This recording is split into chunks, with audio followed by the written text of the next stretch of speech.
सुनिए, मेरा नाम रोहन है। क्या आप मुझे बता सकती हैं कि आप कंप्यूटर से कौन कौन सी सेवाएं प्रदान करती हैं?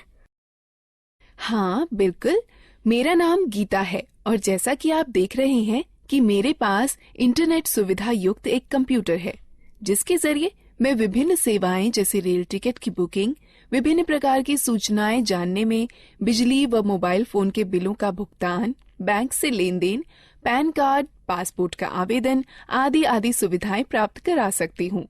अच्छा, इसका मतलब मेरे गांव वालों को इन कामों के लिए शहर जाने की जरूरत नहीं है? नहीं, बिल्कुल नहीं। यदि गांव में इंटरनेट युक्त कंप्यूटर सुविधा उपलब्ध है, तो गांव वालों को इन सुविधाओं को प्राप्त करने हेतु शहर जाने की आवश्यकता नहीं है। अरे, ये तो बहुत ही अच्छा है। मुझे पूरा विश्वास है कि यह सब जानकर गांव वाले भी मेरी तरह बहुत प्रसन्न होंगे। हाँ बिल्कुल, आप इन्हें गांव वालों को अवश्य बताइए। सुनिए, मेरा नाम राम प्रसाद है। आप कौन कौन सी ऑनलाइन सेवाएं प्रदान कर सकती हैं? क्या मेरे शहर गए बगैर आप मेरी बिजली बिल का भुगतान यहीं से करवा सकती हैं? मुझे यात्रा करने में बड़ी तकलीफ होती है। हाँ बिल्कुल, आप इतनी दूर गए बगैर अपना बिजली का बिल भुगतान यहीं से कर सकते हैं। ऐसा है तो ये मेरे लिए बहुत ही सुविधाजनक होगा। क्या आप कंप्यूटर के जरिए फसल के बाजारू भाव भी बता सकती हैं? हाँ बिल्कुल, मैं कंप्यूटर पर इंटरनेट के जरिए वर्तमान में फसल के भाव भी बता सकती हूँ। यह तो आश्चर्यजनक है कि हम ये सारी सुविधाएं गांव में भी प्राप्त कर सकते हैं। हाँ, इंटरनेट के जरिए ये सभी सुविधाएं आप अपने गांव में ही प्राप्त कर सकते हैं। मैंने सुना है कि आजकल इंटरनेट की सुविधा मोबाइल फोन पर भी उपलब्ध है। क्या ये सत्य है? हाँ रोहन, न केवल मोबाइल फोन बल्कि आजकल लोग स्मार्टफोन अथवा टैबलेट पर भी इंटरनेट कनेक्शन का उपयोग बहुत सारे कामों के लिए करते हैं। यह सब सुनने में बहुत रुचिकर लगता है। क्या आप मुझे कंप्यूटर, स्मार्टफोन और टैबलेट के बारे में सिखा सकती हैं? बिल्कुल रोहन, कृपया बैठ जाइए। मैं आपको कंप्यूटर, स्मार्टफोन और टैबलेट के बारे में और अधिक बताती हूँ। बाकी आप लोग भी बैठ जाइए, जिससे मैं आप सभी को डिजिटल यंत्रों के बारे में और अधिक बता सकूं। सबसे पहले हम यह सीखते हैं कि कंप्यूटर क्या है। कंप्यूटर एक इलेक्ट्रॉनिक यंत्र है जिसका उपयोग आंकड़ों व सूचनाओं के संकलन व प्रसंस्करण के लिए किया जाता है। हम कंप्यूटर से क्या क्या कर सकते हैं? कंप्यूटर के जरिए मीलों दूर रहने वाले स्क्रीन पर दिखने वाले सभी आइकन्स सॉफ्टवेयर होते हैं। हाँ रोहन, सॉफ्टवेयर कंप्यूटर में प्रोग्राम होते हैं जिनसे हम भांति भांति के काम करते हैं। अब हमें विभिन्न उपकरणों के विषय में जानना चाहिए जिनसे कंप्यूटर बनता है। कंप्यूटर के 3 अंग होते हैं। पहला इनपुट डिवाइस, दूसरा प्रोसेसिंग डिवाइस, तीसरा आउटपुट डिवाइस। जैसे एक ट्रैक्टर को चलने के लिए डीजल अथवा पेट्रोल की आवश्यकता होती है, ठीक उसी तरह कंप्यूटर में डाटा भरने, निर्देश अथवा सूचनाएं संकलित कर विभिन्न कार्य करने के लिए उपकरणों की आवश्यकता होती है। इन चित्रों को देखो, ये कुछ इनपुट डिवाइसें हैं जिनका प्रयोग कंप्यूटर में होता है। ये इनपुट डिवाइस निम्न हैं: pen drive, mouse, keyboard, CD, microphone. Keyboard और माउस प्राथमिक इनपुट डिवाइसें हैं। यह बिल्कुल टाइपराइटर के कीबोर्ड की तरह दिखता है। हाँ, इसमें कुछ अतिरिक्त बटन अवश्य है। सामान्य कीबोर्ड के बटनों के साथ इसमें कुछ अंक एवं विशेष बटन अवश्य होते हैं। क्या आप मुझे बताएंगी कि इन विशेष बटनों का प्रयोग किस लिए किया जाता है? अंक बटनों की सहायता से कैलकुलेटर की भांति कंप्यूटर में अंक भरे जाते हैं। नेविगेशनल बटन मार्गदर्शक बटन होते हैं जो मॉनिटर पर पेज देखने में सहायक होते हैं। प्रोग्राम में पेज अप बटन विषय के दिखने वाले भाग और कर्सर को स्क्रीन पर आगे बढ़ाता है। प्रोग्राम में पेज डाउन बटन विषय के दिखने वाले भाग और कर्सर को स्क्रीन पर पीछे करता है। प्रोग्राम में होम बटन कर्सर को विषय के आरंभ में ले जाता है। प्रोग्राम में एंड बटन कर्सर को विषय के अंतिम लाइन में ले जाता है। प्रोग्राम में ये तीनों बटन संपादन बटन कहे जाते हैं, जो कंप्यूटर में पठनीय विषय में संशोधन करने में सहायक होते हैं। ज्यादातर लेख संपादन प्रोग्रामों इंसर्ट बटन का प्रयोग किसी लेख में शब्दों को भरने और लिखावट पर शब्दों के पुनर्लेखन में होता है। डिलीट बटन लेख संपादन प्रोग्रामों में एक एक कर अक्षर दाईं ओर मिटाता है। बैकस्पेस बटन लेख संपादन प्रोग्रामों में एक एक कर अक्षर बाईं ओर मिटाता है। ये 4 बटन किस काम के लिए प्रयोग किए जाते हैं? ये चारों बटन दिशा निर्देशक बटन कहलाते हैं।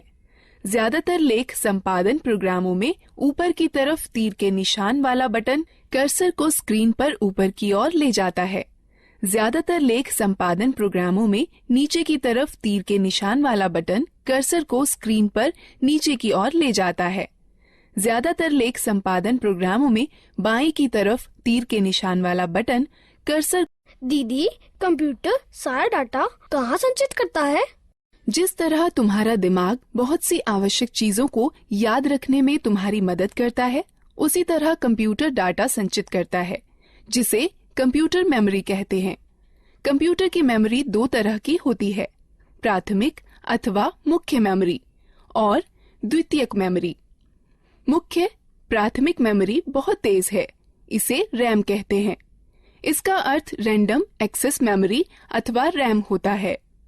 कंप्यूटर की गति रैम पर निर्भर करती है। डाटा और निर्देश मुख्य मेमोरी में संचित रहते हैं, जहां से ये प्रोसेस कर रिजल्ट प्राप्त करने के लिए सीपीयू में पुनः प्राप्त किए जा सकते हैं। रैम वह मेमोरी होती है जहां सारे प्रोग्राम संचित किए जाते हैं। कंप्यूटर की गति रैम पर निर्भर होती है। कैश मेमोरी वह मेमोरी है जो रैम का अंग होती है और प्रोसेसर के बहुत पास होती है। इसका प्रयोग प्रोसेसिंग गति को सुधारने में किया जाता है। प्राथमिक मेमोरी सीमित होती है, इसलिए असीमित डाटा को सुरक्षित करने के लिए द्वितीयक मेमोरी का प्रयोग करते हैं। चूंकि कंप्यूटर द्वितीयक मेमोरी पर सुरक्षित डाटा को सीधे प्रोसेस नहीं कर सकता, अतः प्रोसेस करने के लिए पहले रैम पर उसकी नकल तैयार की जाती है। ये कुछ डिवाइस हैं जो द्वितीयक मेमोरी की तरह कार्य करती हैं: पेन ड्राइव, हार्ड डिस्क और डीवीडी। तो एक कंप्यूटर डाटा को अपनी मेमोरी में कैसे सुरक्षित करता है? कंप्यूटर सभी सूचनाएं केवल 2 अंकों 0 और 1 में संचित करता है। एक अकेली बाइनरी डिजिट अर्थात 1 अथवा 1 0 को बिट कहते हैं। 8 बिट्स के ग्रुप को एक बाइट कहते हैं। इस सारणी को देखो, इसमें बिट्स और बाइट्स के बीच के संबंध को दिखाता है। निर्देश जो कार्य पूरा करने और हार्डवेयर को नियंत्रित करने के लिए प्रयोग किए जाते हैं, सॉफ्टवेयर कहलाते हैं। सॉफ्टवेयर प्रोग्राम्स निर्देशों का योजनाबद्ध क्रमवार समूह है जो कंप्यूटर को निर्देशित करते हैं कि क्या करना है और कैसे करना है। सॉफ्टवेयर 2 प्रकार के होते हैं: एप्लीकेशन सॉफ्टवेयर और सिस्टम सॉफ्टवेयर।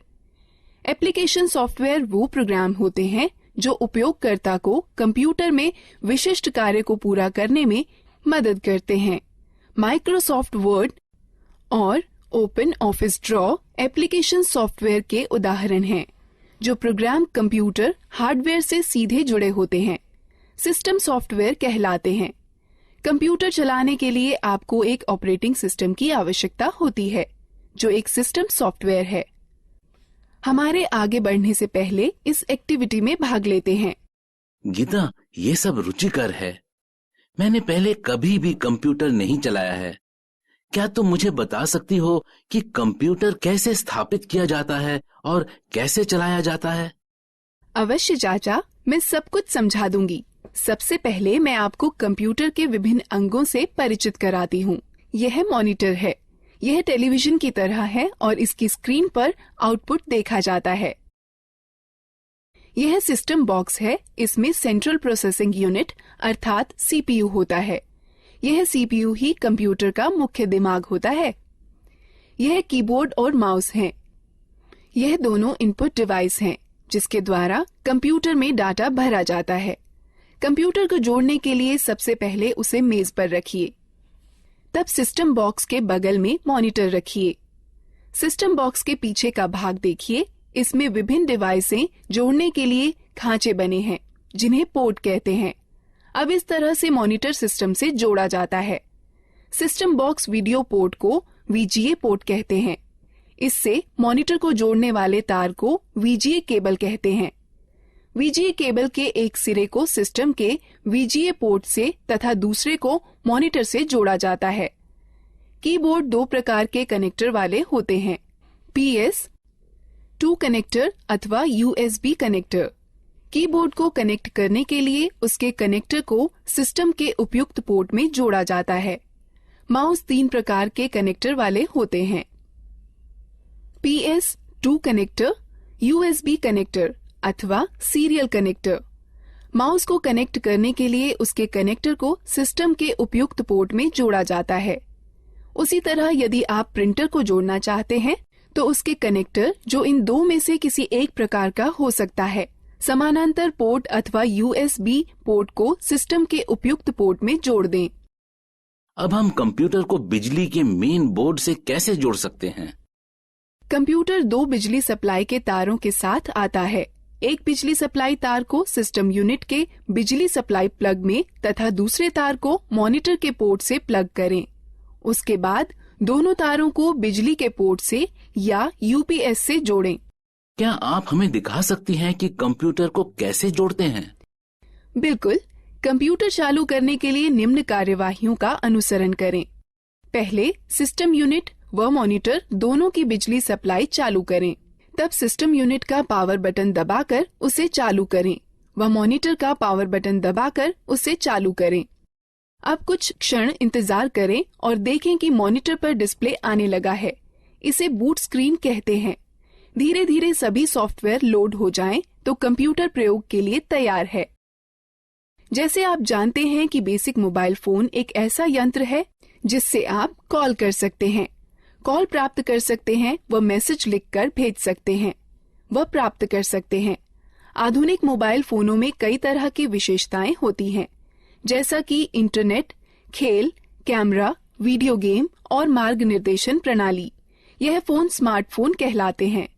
कुछ मोबाइल फोनों में 2-2 सिम कार्ड एक साथ ही फिट हो जाते हैं। इन्हें डुअल सिम फोन कहते हैं। फोन के विभिन्न अंगों को देखें।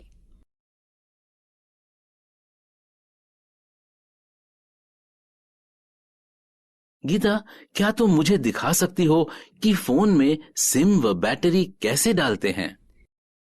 बिल्कुल, बस निम्न प्रक्रियाओं का अनुसरण करें। पहला, फोन को स्विच ऑफ कर दें और पीछे का कवर निकाल दें। उसके बाद फोन की बैटरी निकाल दें। तब सिम खांचे में सिम डाल दें। अंत में बैटरी व कवर पुनः लगा दें और फोन को चालू करें। धन्यवाद गीता। मुझे फोन की बैटरी चार्ज करने में भी समस्या होती है। चिंता न करें, बस निम्न प्रक्रियाओं का अनुसरण करें। पहला, चार्जर को दीवार पर बिजली के बोर्ड में लगाएं। तब चार्जर को फोन में लगाएं। कुछ समय बाद जब मोबाइल बैटरी फुल दिखाए तो पहले चार्जर को फोन से निकालें, फिर दीवार से निकालें। मैं आपको सिखाती हूँ कि फोन के बटनों को लॉक व अनलॉक कैसे किया जाता है। हमें बटनों को लॉक क्यों करना चाहिए? चाचा, जब आप लंबे समय तक फोन का प्रयोग न कर रही हों तो उसे लॉक करके रखना अच्छा होता है। इसकी यह प्रक्रिया है। फोन लॉक करने के सिलेक्ट मेन्यू पर जाइए और स्टार बटन दबाइए। अब ये लॉक कैसे खुलेगा? इसे खोलने के लिए फोन का अनलॉक बटन दबाइए और तब स्टार बटन दबाइए। मेरे पास ये नया मोबाइल है और मुझे यहाँ तक नहीं पता है कि इसकी विशेषताएं कैसे देखें। आप अपने मोबाइल की विशेषताएं देखने के लिए पहले मेनू आइकन छुएं या मेनू बटन दबाएं, जिससे फोन के सारे फीचर दिखाई पड़ने लगेंगे। और पीछे जाने के लिए पीछे आइकन को छुएं या बटन को दबाएं। पुनः आरंभ में जाने के लिए होम आइकन को छुएं या बटन को दबाएं। बेसिक फोन अथवा टच स्क्रीन फोन रिंगटोन, घंटी बदलने के लिए निम्न प्रक्रिया अपनाएं। बेसिक फोन के लिए पहले मेनू चुनें, फिर सेटिंग, तब टोन चुनें और फिर खिसक कर रिंगटोन पर जाएं। तब गैलरी खोलने के लिए खिसक कर गैलरी पर जाएं, जहां पर कई रिंगटोनों की सूची दिखाई देगी। अब आप अपनी इच्छा अनुसार टोन का चयन कर सकते हैं। टच स्क्रीन फोन रिंगटोन बदलने की प्रक्रिया। मैं अपने फोन में अलार्म सेट करना चाहता हूँ। क्या सुबह जल्दी अलार्म सेट करने में आप मेरी मदद कर सकती हैं? निम्न प्रक्रिया से आप स्वयं कर सकते हैं। बेसिक फोन के लिए पहले मेनू में अनुपयोग चुनें, फिर अलार्म घड़ी, उसके पश्चात अलार्म का समय सेट करके सेव चुनें, फिर खिसक कर रिंगटोन पर जाएं। यदि आप अलार्म को दोहराना चाहते हैं तो चयन के विकल्प में जा दोहराना, फिर दिनों का चयन कर संपन्न चुनें। टच स्क्रीन फोन में निम्न प्रक्रिया अपनाएं। पहले मेनू को छुएं, तब घड़ी को छुएं, तब अलार्म को छुएं, अलार्म का समय सेट करके सेव चुनें। दीदी, क्या आप हमें टैबलेट के बारे में बता सकती हैं? हाँ जरूर, मैं अभी बताने ही वाली थी। टैबलेट एक कॉम्पैक्ट डिवाइस है जो एक स्मार्टफोन अथवा एक लैपटॉप अथवा कंप्यूटर की तरह है। आजकल टैबलेट अपने सुविधाजनक आकार और फीचर के सरल उपयोग के कारण बहुत लोकप्रिय हो गए हैं। इनका उपयोग हम इंटरनेट पर ब्राउजर, मेल चेक करना, डाउनलोड और किताबें पढ़ने, गेम खेलने, वीडियो देखने के अलावा संगठक के रूप में किया जा सकता है। टैबलेट विभिन्न प्रकार के होते हैं। यहाँ पर कुछ हैं। बुकलेट टैबलेट पीसी का सबसे सरलतम रूप है, जो किताब की तरह दिखता है। इस डिवाइस के दोनों तरफ डिस्प्ले होता है और इसकी कार्यप्रणाली दोनों तरफ छूने से कार्य करती है। यह हस्तलेख को पहचानने वाला सॉफ्टवेयर होता है, जो तुम्हें स्क्रीन पर वैसे ही लिखने की अनुमति देता है जैसे कि आप पेपर पर लिख सकते हैं। स्लेट सबसे साधारण और सबसे ज्यादा पाया जाने वाला टैबलेट पीसी है, जो अधिकतर मनोरंजन के लिए, फिल्म देखने के लिए, इंटरनेट चलाने के लिए, वीडियो देखने, वीडियो कॉल करने और दोस्तों के साथ चैट करने के लिए प्रयोग किया जाता है। कन्वर्टेबल टैबलेट लगभग पारंपरिक लैपटॉपों की तरह के ही होते हैं। इसमें बस एक बड़ा फर्क यह होता है कि इनसे टच स्क्रीन डिस्प्ले होता है, जिसे 180 डिग्री तक घुमाया भी जा सकता है। हाइब्रिड टैबलेट में स्लेट और कन्वर्टेबल टैबलेट दोनों की सबसे अच्छी विशेषताएं सम्मिलित होती हैं। हाइब्रिड टैबलेट अलग हो सकने वाले कीबोर्ड के साथ आते हैं, जो कि दिए गए स्लॉट के जरिए स्लेट पीसी में जोड़कर टैबलेट पीसी में बदले जा सकते हैं। एक रग्ड टैबलेट उन उपयोगकर्ताओं के लिए अच्छा है जो कठिन वातावरण परिस्थितियों में कार्य करते हैं। इनके अंदर की हार्ड ड्राइव झटकों को सहन करने वाली और इनका सुरक्षात्मक कवच इन्हें काफी टिकाऊ बनाता है। यह एक बात आपके लिए ध्यान में रखना अति आवश्यक है कि प्रथम बार इनका उपयोग करने से पूर्व इनकी बैटरी को कम से कम 6 से 7 घंटे चार्ज करना चाहिए, जब तक कि बैटरी पूर्ण रूप से चार्ज न हो जाए। हम बैटरी कैसे चार्ज करते हैं? इन चरणों का अनुसरण करो। पहला, केबल को चार्जिंग हेड में लगाएं और प्लग को स्टैंडर्ड एसी पावर में लगा दें। डिवाइस अपने आप चार्ज होने लगती है। डिवाइस के पूरा चार्ज होने के बाद चार्जर को प्लग से हटा देना चाहिए। डिवाइस में ऊर्जा संरक्षण हेतु पावर सेव बटन को दबाकर स्क्रीन को बंद किया जा सकता है। स्क्रीन को पुनः चालू करने के लिए यह प्रक्रिया दोबारा करें। डिवाइस को बंद करने का सही तरीका क्या है?